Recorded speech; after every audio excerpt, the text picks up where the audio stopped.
We is back. Welcome back to Just Nuts Guys. Or should I say dudes and lady dudes, welcome back. Today I'm looking at a deck profile for WITCHCRAFTERS. I have held off so long on doing a deck profile for this deck, but I think it's a really cool deck. And notice I'm not even showing you an extra deck here because we'll talk about that at the end of the video. But pretty much I just think it's like of very little consequence. So we'll just get to some of the options you can run. I didn't want to just give you guys a blind template on that one. It's like I don't even know that much about like what's the correct thing to play, but I'll give you some options there at the end. But without further ado, guys, let's get into this WITCHCRAFTER deck profile. I've waited so long to make this profile just because once we got Demonstration and Patronus revealed, I kind of was like, oh, well, I was gonna make a profile for this deck, but now that I know their support, like, why make it now when I should just wait and make like the better version with the new cards out and stuff. So I just held off on making it, and we finally have it here. So let's get started here with our monsters. Starting off with the little WITCHCRAFTER monsters, we have 3 copies of WITCHCRAFTER Schmida, 2 copies of WITCHCRAFTER Pator, 2 copies of WITCHCRAFTER Jenny, and 1 copy of WITCHCRAFTER Pottery. Okay, so breaking these down, these are what you need. You need to open one of these in all your opening hands for your hand to actually do something respectable, pretty much, is the idea there. Getting into like what they do, though, they all have the exact same first effect. It is a quick effect, which makes it pretty cool at dodging specific cards and removal and stuff. But they all say, as a quick effect, you contribute them and discard a spell as cost to special any WITCHCRAFTER monster directly from the deck. You can go right into your boss monsters, which is very nice, and they also have graveyard effects. As far as the graveyard effects go, we have Schmida. She's the best one, that's why we're playing her at 3. Not only is she has 1800 beater, which is really nice, but she also has the best graveyard effect where she can banish herself from grave to just foolish. Just send any WITCHCRAFTER card in the deck to the graveyard. There's so much versatility there. All of these other ones have effects in graveyards. You could send them. All the spells add themselves back to your hand if you never activated them that turn, which is really good. So you could essentially like Scarm search any spell essentially. As well as the fact that you have a Monster Reborn in the archetypes. You could just send one of the boss monsters and then Monster Reborn it if you happen to draw the Monster Reborn, and it still works out that way. So she is the best one by far. Pottery is the next best one in my opinion. You banish her from your grave to draw a card, then you must send a WITCHCRAFTER card from your hand to the graveyard, and if you have none in your hand, you have to banish your entire hand. So pretty cool because like I just said, so many of your WITCHCRAFTER cards want to be in grave. So you just draw a card, you have to dig one card deeper, then send one, and that card most likely, if it's a spell, is going to add itself back on end phase anyway. Or you discard one of your monsters, and they are going to get you an effect in grave anyway. So it all works out. It's all real good. Next up is Jenny. She is one of the newer ones. She came out in January in that core set that I cannot remember. Yeah, Ignition Assault. She has a cool effect where she can banish herself from grave with any WITCHCRAFTER spell, and then her effect becomes the effect of the spell you banished with her. Kind of like that one spellbook card, but I can't remember its name. I want to say Spellbook of the Masters, but still really cool effect, and also that doesn't count as activating that card, so all the WITCHCRAFTER spells are hard once per turns. You banish her in one of them, and you can essentially get an effect again, which is really cool. And then Pottery, she says if you have no cards in your hand, you can banish her from your grave to add a WITCHCRAFTER card from your grave back to your hand. So kind of a recovery card, but kind of requires you to have no cards in hand. A little bit more specific, but we want names anyway. They're all once per turn, so like having her gives you the possibility of potentially getting multiple in grave and then being able to use multiple effects just because different names and stuff. There, so that is it for the monsters. And one other thing I want to explicitly note right here, like you might have noticed from their first effect that tributes and discards a spell's cost, you are extremely weak to Ash. That is the biggest weakness to this deck. It is an extremely played card. Always. Doesn't matter, it's Ash. Ash is played exclusively for the last, 2-3 years. And that's why the rest of our deck is kind of built to like help us sort of mitigate that weakness. But yeah, Ash can just beat you a lot of the time. Then we get into our boss monsters here. They're bricks. You don't want to draw them. You have 2 WITCHCRAFTER Hane, 1 WITCHCRAFTER Manavare, and 1 WITCHCRAFTER Golem Aruru. So they all do some pretty cool things as well. We'll start off with Hane. She's the best one. That's why we play her at 2. She says, as a quick effect, you can discard a spell to target one face-up card your opponent controls and destroy it. Very nice. And she also gives targeting protection from all other spellcasters on the field, which is pretty cool because if you actually get both of these up, they actually protect each other from getting targeted. That way, no spellcasters on your field can actually be targeted at that point. So that's actually pretty cool. Madame Vare is also there. She kind of is like her, but like a little bit different. She has a quick effect to discard a spell to blanket negate every monster your opponent currently controls, which is actually very strong, as well as the fact that if a spellcaster you control battles an opponent's monster in damage step, you can reveal any number of spell cards in your hand to then have your spellcaster monster gain 1,000 attack for each, which is pretty dang cool. Actually, it's 1,000 attack and defense, so you could be in defense and still get it. That's why she's 1,000, because she does buff herself, so she can like still beat over stuff. Not the biggest deal. And then you have the Golem Aruru. She's kind of spicy. A lot of people probably won't have to play her. I thought she's cool to play at 1. She's fun. She's kind of like a hand trap. So what she says is that if she's in the hand and your opponent targets a spellcaster you control for an attack or a card effect, you can like reveal her from your hand, target either a face-up card your opponent controls. Is it card? Yeah, target any card your opponent controls, or a Witchcrafter in your graveyard. Witchcrafter spell, I think. Yeah, spell in your graveyard, and you can add that card back to your hand. So you either are going to get a recursion effect for a monster or a spell in your grave, or you're going to like bounce a card your opponent controls. So it is sort of like a disruption. Keep in mind, it does not negate the target, does not negate the attack, but you can just like bounce something or at least get a recovery and put a 2800 beater on the board at the same time. So it's a cool card. Like you have a Rhoda, and sometimes if you have the Rhoda and you already have like a good normal summons, you're kind of just like, I might just use the Rhoda on Aruru and just to add like protection to my board, because this deck's biggest weakness, in my opinion, is that it's like not powerful, but it's consistent and it grinds really, really well. So it's like those are the two strengths for the deck, but the power is not. So sometimes you could just get run over. So having her as extra protection can keep you in those instances from getting actually run over. For the only other monsters we play here, 3 Effect Veiler, 3 Ash Blossom, pretty good. I mean, they're just good hand traps. This deck's biggest weakness is going second for sure. Other than Ash Blossom, like it's weak to Ash Blossom and it's weak to going second. It just stinks going second. So I want to play some hand traps that do stuff there. And this also has synergy with some stuff that we'll get to a little later, or one card specifically that we'll get to later. So that's pretty cool.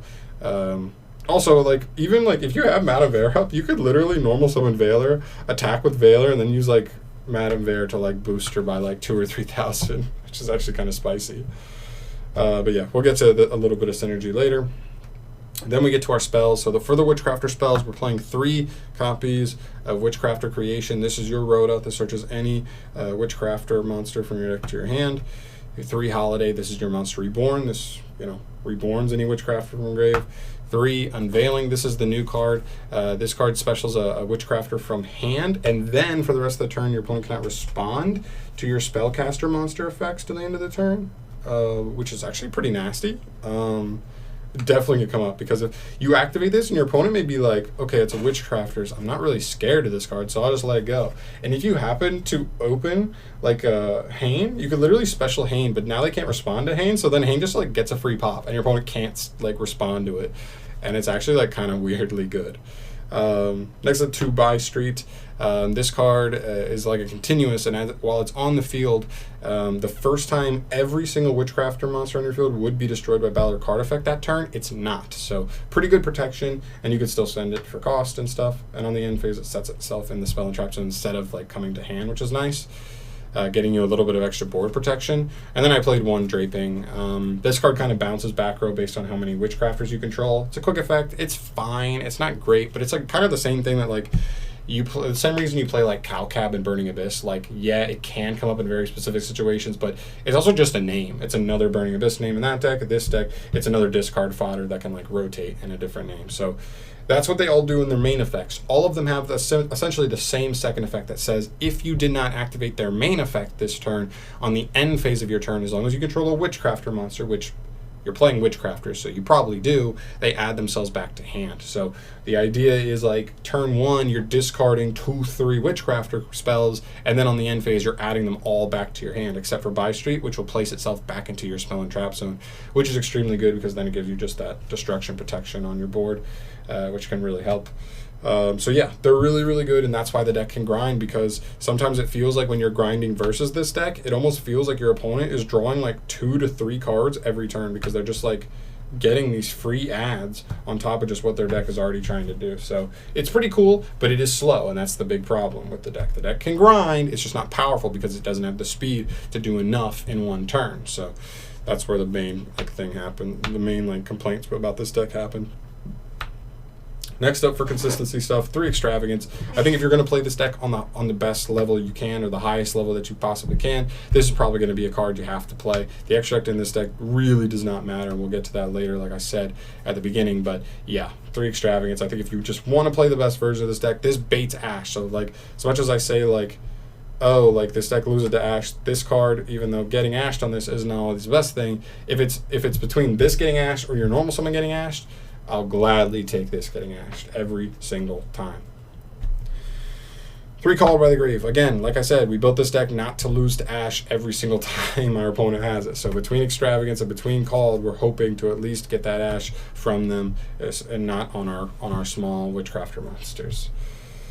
Alright, and then the last 2 spells I play are 2 Dark Ruler No More. In the main, I know it's crazy, I know it's insane, but we only have we only have the 6 hand traps, and so other than that, this deck has nothing that's good going second. Really, this deck, 1 disruption in this deck can just be kaput going second. So Dark Ruler is just really clean for just playing into a board, because then you can just get to Hane, then pop a card with Hane, and then beat over something with Hane, and then your opponent goes into the next turn and still have to play through a Hane, and potentially more depending on what else you open. So pretty cool there. I think this is fine. Just a 2 of, not a 3 of. In worst case scenario, what's so clean is that even if a card is kind of hit or miss, you go first, this card's kind of a miss. So what is it really doing for you, that duel? It's still a spell. All of your deck just discard spells for cost. So this could just be discard fodder for one of your effects that you really just want to resolve. So that totally works for sure. So I feel like that's really cool. And that's why I was playing Super Poly before. I just think right now for the metagame, Super Poly just really doesn't do anything. No decks are particularly weak to it. So yeah.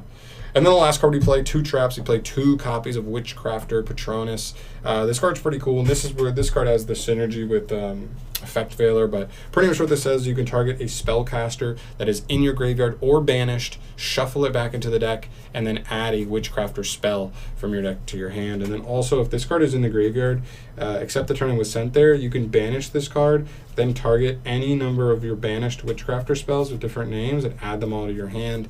That really doesn't come up at all. I've done a little chunk of testing with this card since it came out, and I've not once used that effect. But the search effect is pretty good. Like I said, this kind of goes with the theme of the deck. The deck is slow. The deck is very slow, but what this does is it gives you a +1 every turn. It makes up for itself on that first search, and then every turn after that, you're just getting even more than that. So it's really cool that it's grave or banished, because you're banishing your monsters. You're with small Witchcrafters to get their effects, and you could still shuffle those for free searches. And then the cool thing with Effect Veiler is that Effect Veiler is a spellcaster. So you disrupt your opponent with Veiler, and then that could just be an extra spellcaster engraved to help resolve this, for further turns to come, which is pretty cool. So I think this card's cool. I think it's a nice grind card. This deck already wants to grind. I think it's nice. I didn't want to play 3 of it though, because I definitely never want to see more than 1. 1 at max, and even 1 sometimes can be can still break your hand if the rest of your hand isn't what you really want to see. But that is pretty much it for the main deck, guys. We're on exactly 40 cards. I really think a deck like this, where you really just have to see a normal summon. I just don't like messing around with it, with ratios and stuff, and putting stuff playing a deck that's over 40 cards, and you have to see a specific kind of card for the deck to be able to play.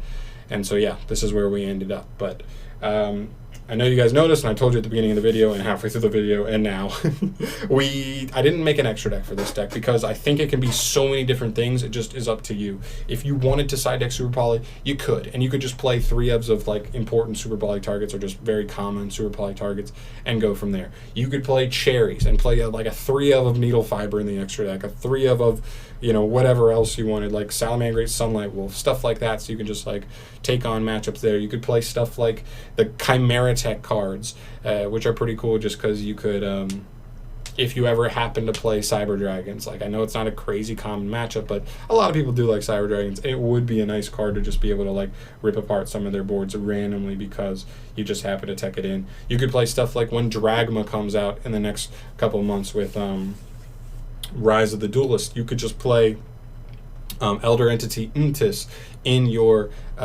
extra deck. That way, if they use their cards that like make you send your own extra deck cards from your extra deck to the graveyard, you can just send that and then just like pop stuff on their board.